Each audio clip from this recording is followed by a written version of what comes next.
La gran majoria de ciutadans ja és conscient de que el nou model de sostenibilitat passa per utilitzar les energies renovables. Podríem pensar que n'hi ha prou en començar a implementar aquest tipus de centrals, però no és ben bé cert. A l'hora de planificar hem de tenir molt en compte que totes aquestes centrals tenen les seves limitacions.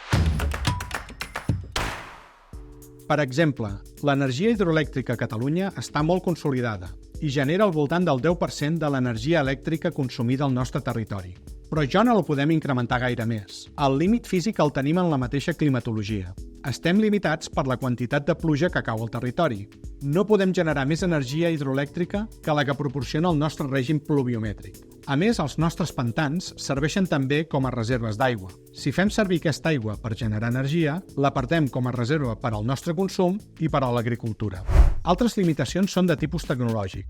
L'energia fotovoltaica, per exemple, té un rendiment força baix. Menys del 20% de l'energia solar que incideix a les plaques s'acaba convertint en electricitat. I de moment no s'han aconseguit desenvolupar sistemes que permetin augmentar significativament aquest valor. En última instància, tenim les limitacions socials associades a l'oposició de la ciutadania.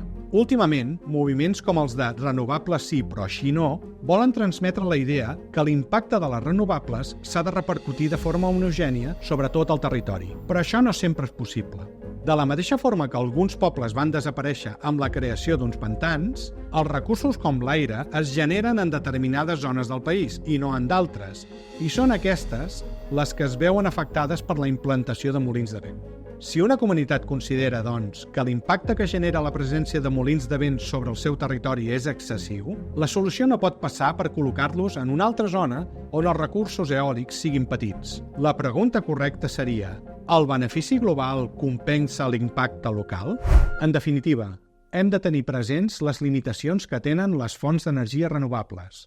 Tan sols així podrem fer una transició cap a un model més sostenible. I recorda, la informació ens farà sostenibles. Informa't i actua.